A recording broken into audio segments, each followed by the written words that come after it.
ಶ್ರೀ ರಾಹುಲ್ ಗಾಂಧಿಯವರು, ಶ್ರೀ KC ವೇಣುಗೋಪಾಲ್, ಇವರಿಗೆ 4 ಜನರು ಕೂಡ ಪತ್ರ ಇವತ್ತು ನಾವು ಬರೀತಾ ಇದ್ದೀವಿ. ಅವರ ಇಮೇಲ್ ಅಡ್ರೆಸ್ಗೂ ಕಳಿಸ್ತಾ ಇದ್ದೀವಿ, AICC ಅಡ್ರೆಸ್ಗೂ ಇವತ್ತು ಪೋಸ್ಟ್ ಮಾಡ್ತೀವಿ ವಿತಿನ್ 1 ಅವರಲ್ಲಿ. ಅದಾದ ಮೇಲೆ ನಾಳೆ ಮಾರ್ನಿಂಗ್ ಫ್ಲೈಟಲ್ಲಿ ನಾನು ಡೆಲ್ಲಿಗೆ ಹೋಗ್ತಾ ಇದ್ದೀನಿ, 10:40 ಫ್ಲೈಟಿಗೆ. ಆನಂತರ ನನ್ನ ಹಿಂದೆ 2 ದಿನದ ಒಳಗಡೆ 10 ಜನ ಮಠಾಧೀಶರು, ನಮ್ಮ ಅತಿ ಹಿಂದುಳಿದ ವರ್ಗದ ಮಠಾಧೀಶರು ಕೂಡ ಡೆಲ್ಲಿಗೆ ತೆರಳಲಿದೆ.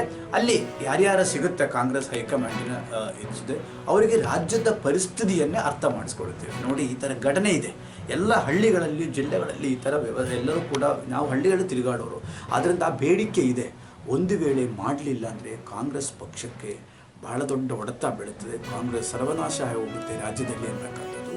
ಇದು ನಾವು ತಿಳಿದುಕೊಂಡೇ ನಾವು ಮಾತಾಡ್ತಿದ್ದೇವೆ. ನಾವು ಕಾಂಗ್ರೆಸ್ ಪಕ್ಷ ವಿರೋಧ ಪಕ್ಷವಾಗಿ ದೇಶದಲ್ಲಿ ಉಳಿಬೇಕು ಅಂದವರು ನಾವು. ಯಾಕಂದರೆ ಪ್ರಭುತ್ವದ 2 ಭಾಗ, ಆಡಳಿತ ಮತ್ತು ವಿರೋಧ ಪಕ್ಷ. ಆದರೆ ಈ ರೀತಿ ನಿರ್ಣಯ ತೆಗೆದುಕೊಂಡು ಮುಂದೆ ಹೋದರೆ ಕಷ್ಟ ಆಗ್ತದೆ. ಸನ್ಮಾನ್ಯ ಮಲ್ಲಿಕಾರ್ಜುನ ನಮ್ಮ ಜಿಲ್ಲೆಯವರೇ ಇದ್ದಾರೆ, ಅವರಲ್ಲಿಯೂ ಕೂಡ ನಾನು ಮನವಿ ಮಾಡುತ್ತೇನೆ, ಇದು ಕೂಡಲೇ ಹಂದಿ ಆಡಬೇಕು, ಶಿವಕುಮಾರ್ ಅವರನ್ನೇ ಮುಖ್ಯಮಂತ್ರಿಯಾಗಿ ಕೂಡಲೇ ಘೋಷಣೆ ಮಾಡಬೇಕು. Thank you.